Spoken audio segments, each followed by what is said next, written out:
Gente, tudo bem? Bom dia com vocês. Gente, primeiramente, só agradecer a oportunidade. É um prazer imenso estar aqui hoje com vocês. Sempre bom voltar a casa. Muito feliz demais. Vou fazer só uma breve apresentação minha mais uma vez. Eu sou Marcel Santos, eu sou natural da Bahia. Sou formado em gastronomia aqui pelo Senac. Sou pós-graduado pelo Senac, panificação e confeitaria.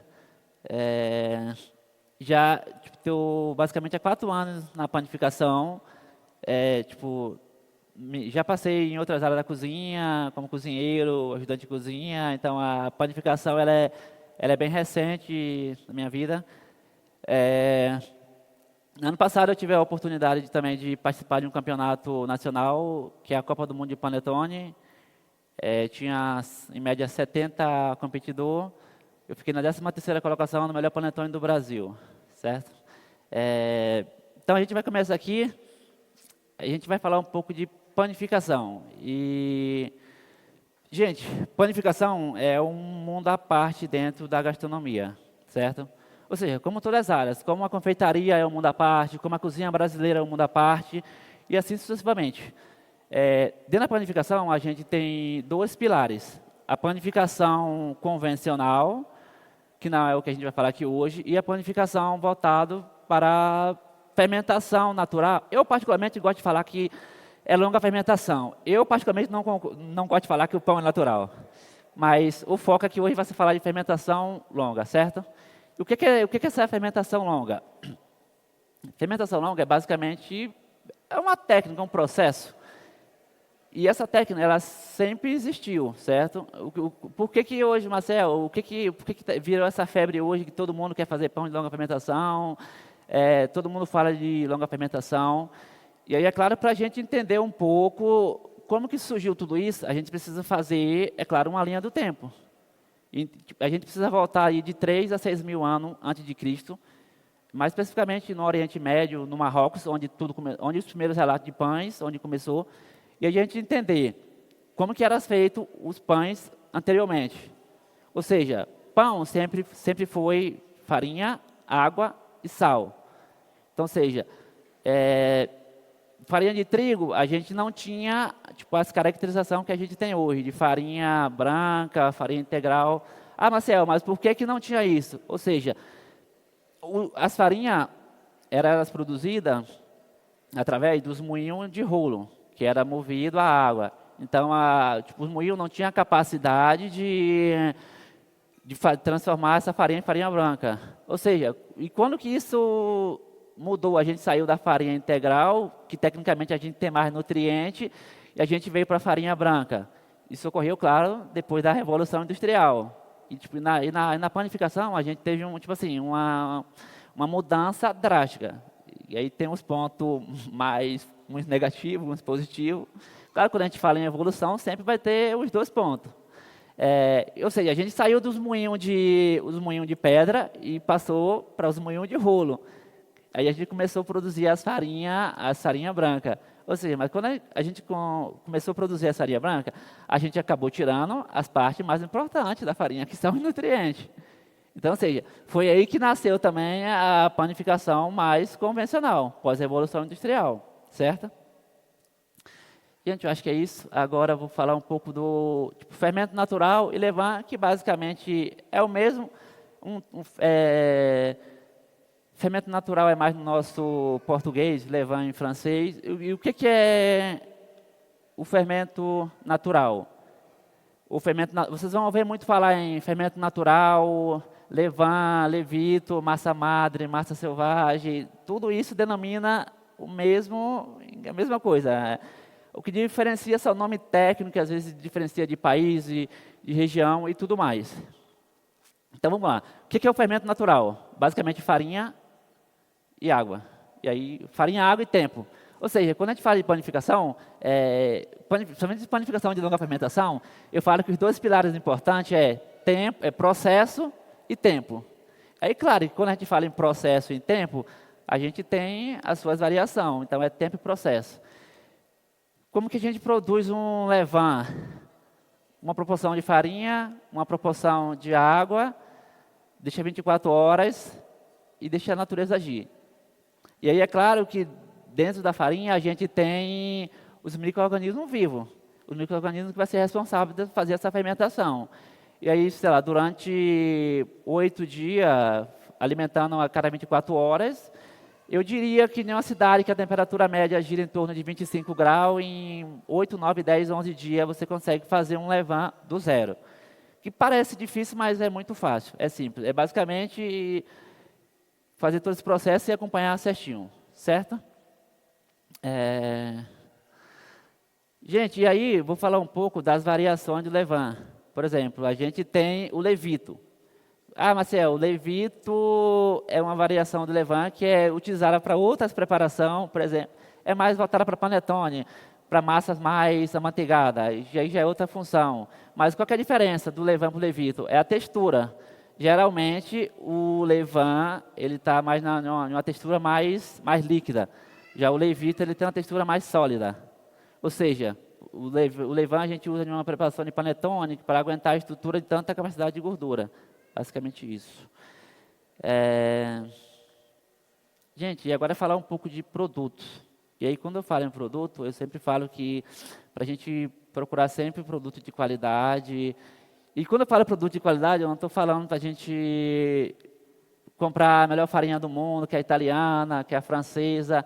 É a gente ter uma visão mais ampla do que é nosso. Eu acho que no Brasil, nem só voltado para a panificação, mas a cozinha no geral, a gente tem muita coisa legal que não é, tipo assim, a gente não desbrava o que deveria ser feito. Então, assim, tem uma atenção mais para as farinhas nacionais. Eu citaria aqui, sem dúvida, 5 a 6 nomes de farinha nacional que entraria no meu top 5 como a melhor farinha nacional do Brasil. E eu, particularmente, gosto muito de usar farinhas nacionais. Claro que em algumas preparações demandas um tipo de farinha especial, que infelizmente tem que ser a francesa ou a italiana. Mas é isso. Oi? Sim, claro. Posso falar, né? A Mirella, farinha Mirella, trigo de origem do Paraná, Fazenda Vage de Goiás. Eu acho que a Anaconda, que é a mais conhecida, que é a de Fortaleza. E sem sombra de dúvida, eu colocaria até a Dona Benta. A Dona Benta eu gosto da linha integral. A linha integral da Dona Benta é show de bola. Toda essa época começou levando do zero. Nada. Gente, estou falando muito rápido. Tá ok, tá tranquilo? Maravilha. Gente, é isso então. Gente, se vocês tiverem alguma pergunta, alguma dúvida, tá? É só levantar a mãozinha que alguém vai entregar o microfone para vocês, tá? Vamos falar um pouco agora continuando em produto, a gente vai falar um pouco das variações de pães, certo? Hoje a gente vai fazer uma focaccia, mas dá para vocês fazer. Eu vou simplificar da forma mais simples e objetiva possível. Acho que a ideia é essa. E aí lembrando que assim, não dá para a gente fazer um pão de longa fermentação em 30 minutos. É impossível fazer isso, eu diria que é impossível. Mas a gente fez uns processos, com a ajuda dos alunos, a gente já deixou alguns processos adiantados e a gente vai finalizar aqui agora. Tudo bem? É isso. Gente, pode passar para a receita? Tem a receita completa? Gente, então quando eu falo de pão, tecnicamente é farinha, água e sal. Então, ou seja, a focaccia é uma receita típica italiana. Reza-se uma lenda que na Itália, uma focaccia tem que ter 2 centímetros de altura. Mas a gente hoje aqui vai fazer... E aí, já falar em padrão, eu acho também uma coisa que eu deixo sempre importante salientar a gente se apegar muito às técnicas que são... Todas as técnicas são tipo francesa, italiana, mas a gente trazer nossa identidade também, sabe, gente? Não focar muito no padrão. Trazer nossa técnica, trazer nossa identidade para o trabalho que a gente faz. Eu, particularmente, gosto muito disso. Tenho minha própria identidade, certo? E é isso. Então, a focaccia a gente tem farinha branca, água, levain, sal e azeite. E aí, gente, lembrando que essas quantidades a gente pode transformar ela em em proporção, sei lá, 100% de farinha, é só fazer a regrinha de 3 que a gente consegue fazer a conversão da receita, certo? Gente, então a gente tem aqui, vou falar um pouco dos processos para vocês.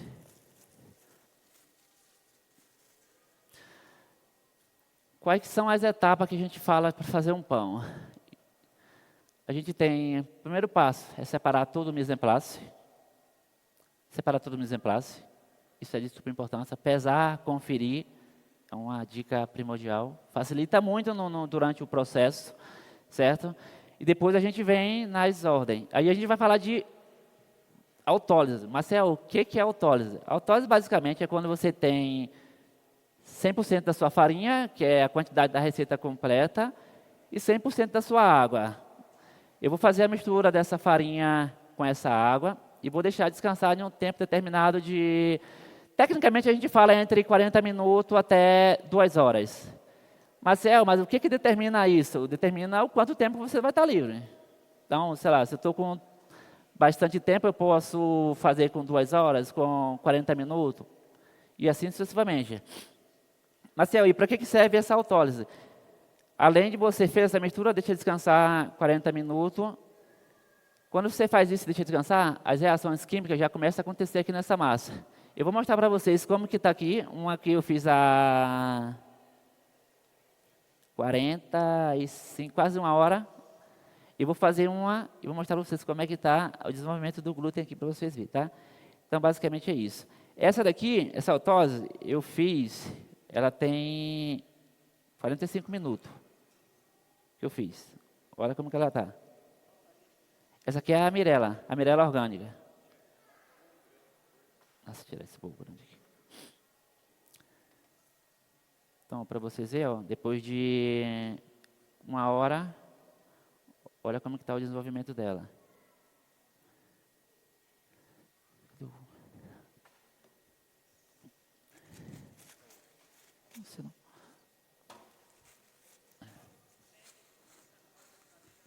Olha, o ideal da autólise é quando você faz uma autólise, você manter a temperatura dela 21 graus, 20 e 21 graus.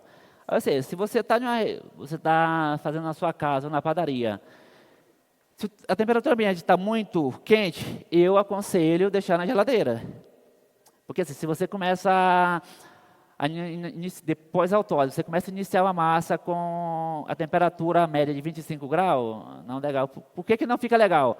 Porque a gente tem uma temperatura de estabilidade na massa. Ou seja, a massa ela precisa sair da masseira na temperatura de 25, 26, 27. Isso aí a gente fala tecnicamente. Marcel, você já tirou alguma vez com 29, 28? Já, acontece. Mas quando a gente fala tecnicamente, 25, 26, 27. Ah, Marcel, o que acontece se passar de 27, 28, 29? Você acaba desnaturando a malha de glúten. Então você vai ter problema se é isso nos próximos processos, certo? Então, autólise está tudo certo? Ficou alguma dúvida? A gente vai fazer então aqui uma autólise agora com essa água aqui, a água do... Tá, show, maravilha. A gente tem... Pode ser.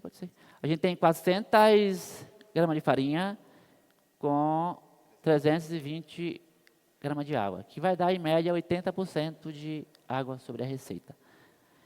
E nesse processo aqui a gente não quer desenvolver glúten, a gente só quer fazer a mistura e basicamente deixar essa massa descansar, mais nada.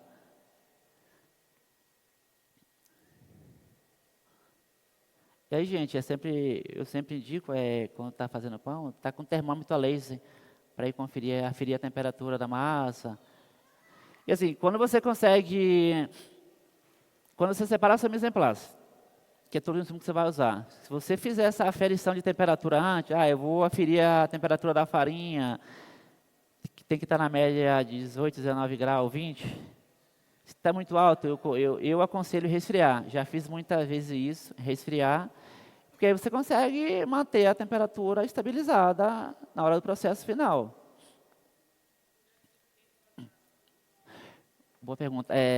O ideal é sempre usar água gelada. Gela a água a 8 graus, 9 graus. Gelo, pode ser usado o gelo também. Isso aí, fechou. Gente, é isso aqui, ó. Acho que todo mundo consegue ver aqui. Ó, olha essa aqui. Essa é o que a gente fez agora. Olha como a massa está toda quebradiça. Não tem estrutura nenhuma. Mas, após 45 minutos, 1 hora de descanso, você já consegue ver a diferença na massa.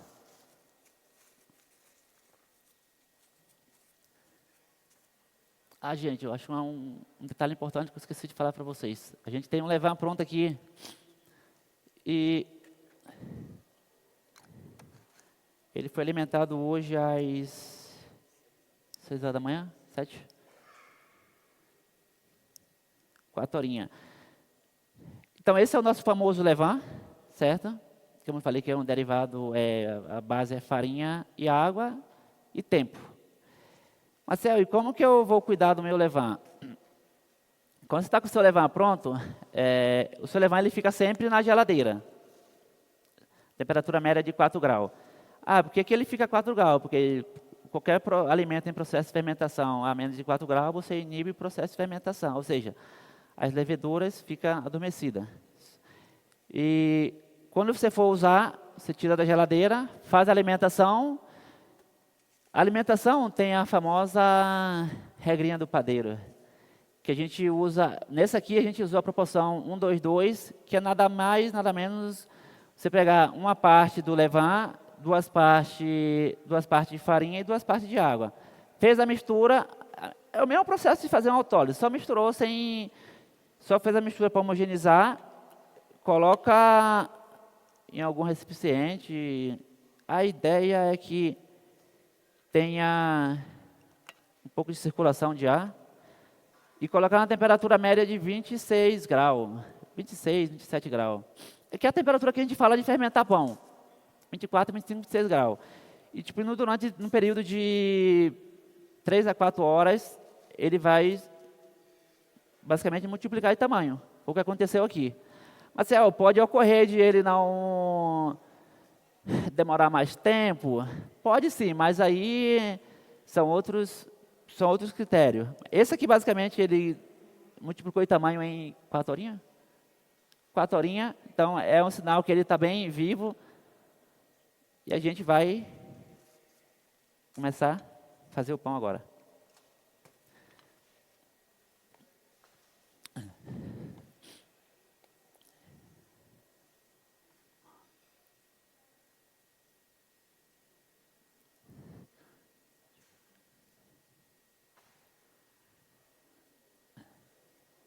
Gente, para vocês verem a textura deles, ó, como que ele fica.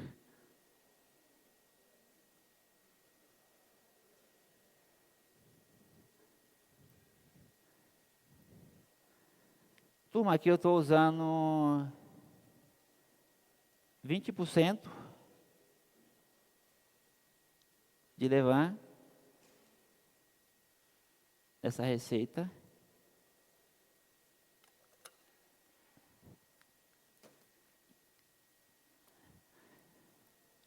Então, a gente já falou da autólise e agora a gente vai falar das dobras.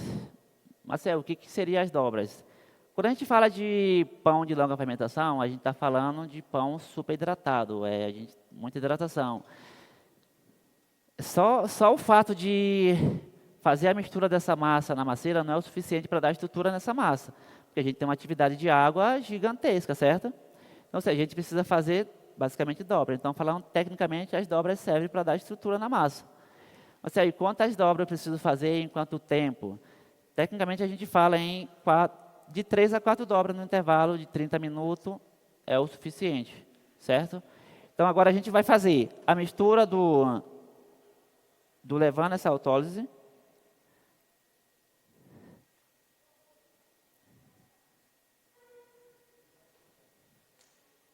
Você quer misturar? Você quer misturar aqui? Isso. Então, aqui o que ele vai fazer, a gente adicionou o levain, ele vai fazer a mistura, depois a gente vai entrar com o sal e o azeite para finalizar. Aí, Marcelo, uma dúvida, Marcelo, eu consigo fazer essa receita em casa com a batedeira? Claro, com certeza. Segue o mesmo processo, a única diferença é que quando você vai fazer com uma batedeira, quando você fez a autólise com 100% da farinha, eu aconselho não adicionar 100% da água. Deixa um pouco da água reservada para adicionar no batimento final. Mas, Marcelo, por que aqui eu adicionei 100% da água? Porque a gente está fazendo na mão, então não tem necessidade de adicionar uma segunda água depois.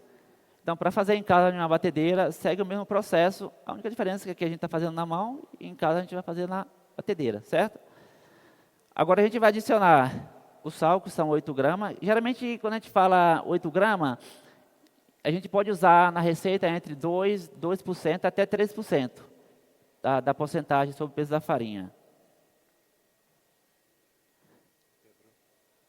Congelou aqui.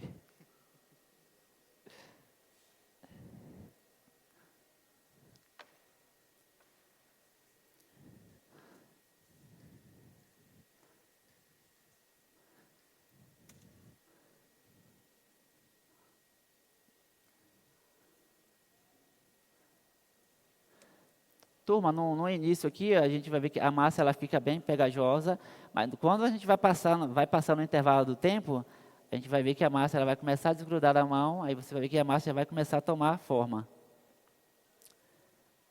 Agora a gente já pode adicionar o azeite.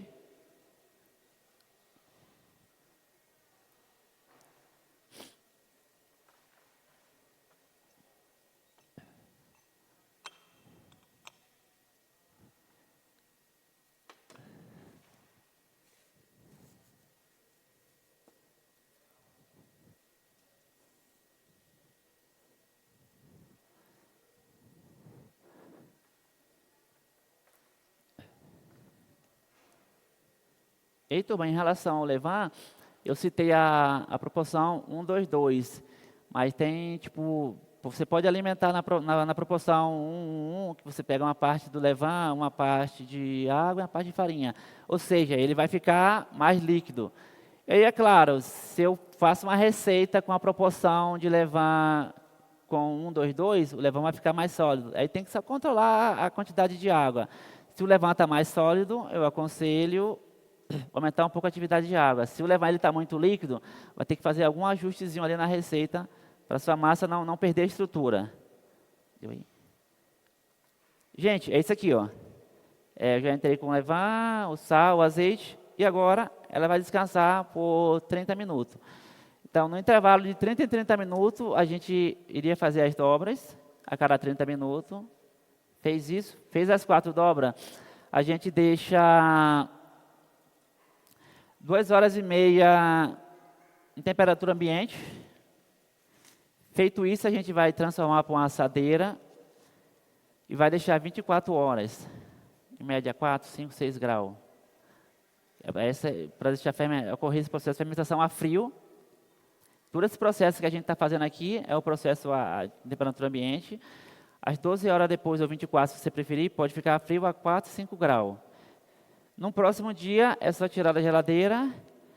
Se for necessário, talvez precise fermentar um pouco. Marcelo, e como que eu vou saber que vai precisar fermentar ou não? Aí é muito visível.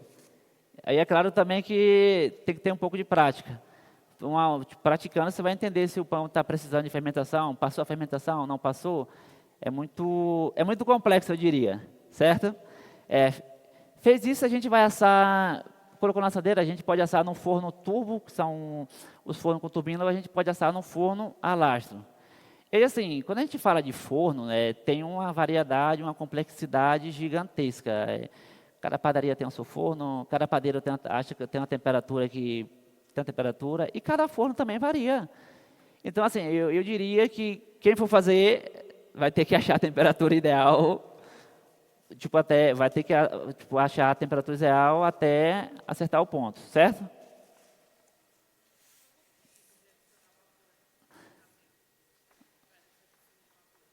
Adicionar vapor no... Quando a gente tem um forno, se o forno já tem a opção de adicionar vapor, é que o vapor ele serve num pão, por que o vapor serve? Serve para dar aquela crocância. Se o seu forno não tem a função do vapor, você pode fazer o vapor manual, com o borrifador. Tem várias técnicas aí que a gente faz. Uma assadeira com água, um um ramecan com gelo, mas eu aconselho, o mais legal é fazer uma assadeira ou um vapor. Você coloca o pão no forno e dá um vapor manual. Basicamente, eu fazia muito isso. Não tinha vapor no forno, dá o vapor manual com o jato. Fez isso aqui, 24 horas na geladeira, no outro dia assar. A temperatura aqui, a gente tem 225 graus. Essa temperatura aqui é a temperatura ideal para a gente assar em forno de lastro, que são aqueles fornos que são direcionados mais para assar pão de longa fermentação. Nos fornos turbo, eu aconselho a usar a 190 graus, 180, porque os fornos turbo são muito agressivos. Então, se você coloca 225 graus em um forno turbo, não vai ficar legal, certo? Acho que é isso. Sim, claro. A dobra, verdade, bem lembrado. Tinha esquecido da dobra. Gente, a dobra tem várias maneiras de fazer. Por exemplo, se você está fazendo uma produção em grande escala, a gente vai fazer as dobras no formato travesseiro, que é você, eu não sei se vocês vão conseguir ver. Você pega a massa, fez esse movimento, gira o bowl, isso, faz esse movimento de novo, faz esse movimento novamente e faz esse movimento novamente. Esse modelo é se você estiver fazendo pão em grandes quantidades. Por exemplo, se você está fazendo pão em pequena quantidade, igual a gente está fazendo, vamos fazer totalmente diferente. Que é esse modelo aqui, ó. Pegando a massa de baixo para cima e juntando tudo no centro da massa. Em pequenas quantidades, eu aconselho fazer essa dobra. É muito mais prático. Certo?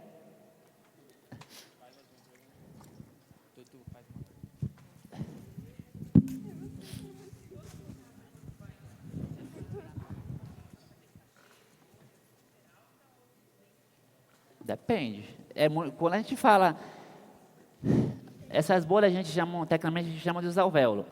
Para a gente ter alvéolo, a gente precisa de hidratação e fermentação e processo.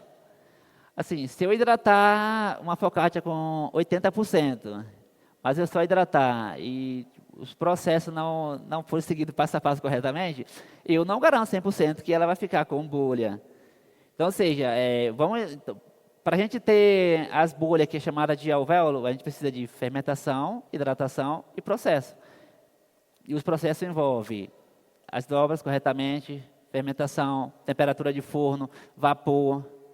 Porque assim, o pão, quando a gente coloca um pão num forno, ele é uma bolha de oxigênio. Então, ou seja, se a gente coloca uma focaccia no forno de lastro a 160 graus, é uma temperatura muito baixa. Então, se você fez todo o processo corretamente, mas a temperatura do seu forno está a 160 graus, não tem pressão para ter essa estrutura e conseguir fazer os alvéolos. Então, basicamente, é processo para ter alvéolo e tudo isso.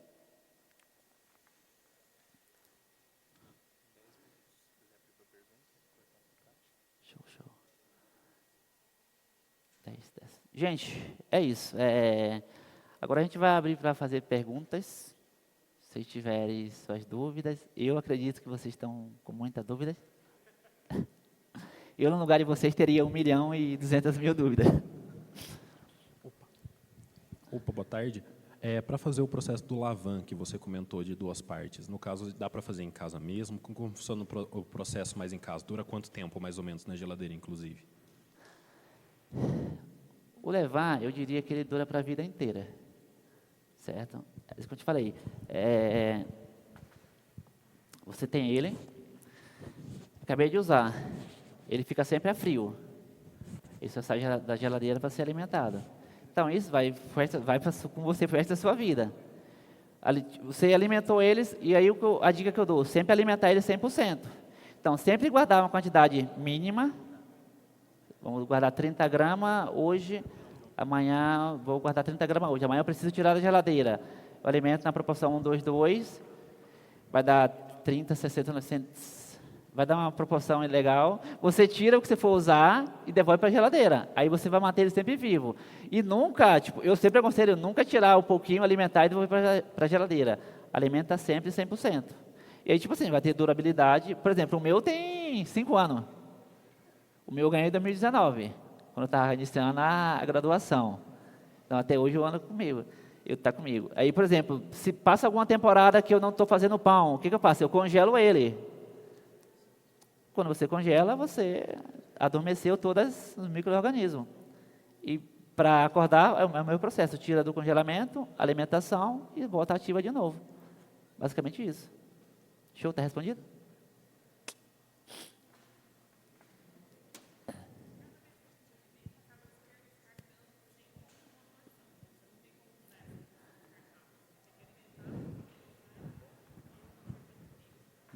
Não necessariamente. Quando você... Esse processo de descartar é quando você vai fazer levar do zero. Quando você vai fazer do zero, é obrigatório você descartar uma proporção. Mas quando ele já está 100% pronto, qual que é a regrinha básica? Antes de você alimentar, você saber qual proporção que você vai usar. Ou seja, eu vou fazer 1 quilo de farinha e 25% de levain. Vai dar 250 gramas, por exemplo. Então, você já faz a continha, a regrinha de 3.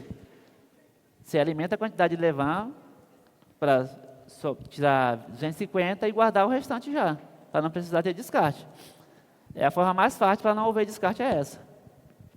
Por exemplo, na padaria eu alimento o meu todo dia. Todo dia eu alimento o meu. Aí o que eu faço? Eu já deixo sempre, eu já faço as continhas básicas, que é para eu saber quanto que eu vou usar para não precisar desperdiçar. Certo? Uma pergunta. Estou aqui. Em relação ao panetone, qual que é a proporção que você usa? De levain? levito. Levito.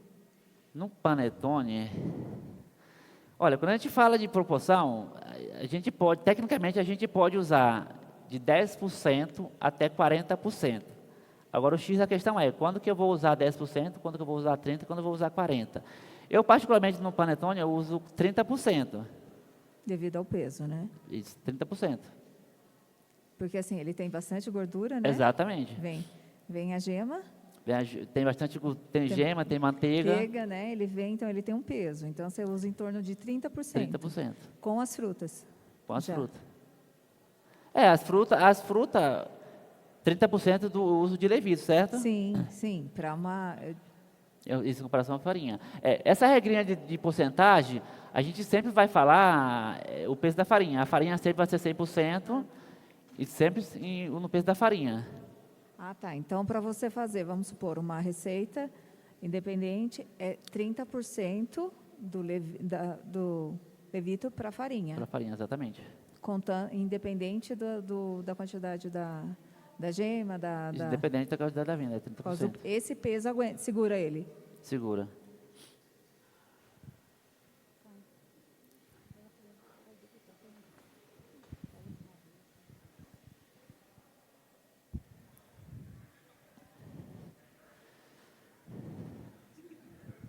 Pode ser? A Duda vai fazer uma pergunta.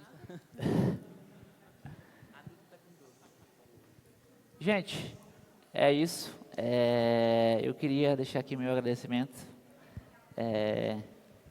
Estava bem nervoso no início. Queria deixar aqui, obrigado ao Senac pelo convite, obrigado à turma pelo convite. Turma, parabéns pelo evento, foi um evento incrível, vocês estão de parabéns, tá? Espero que vocês tenham aproveitado. Foi bem curto a aulinha aqui, mas espero que vocês tenham conseguido saber bastante coisa, certo? É isso, gente.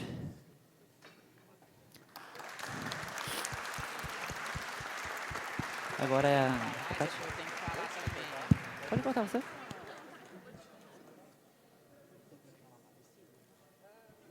Turma, eu vou só cortar a focaccia. Esqueci de apresentar para vocês a focaccia já assada, feita para os nossos alunos, certo? Vou cortar para vocês verem.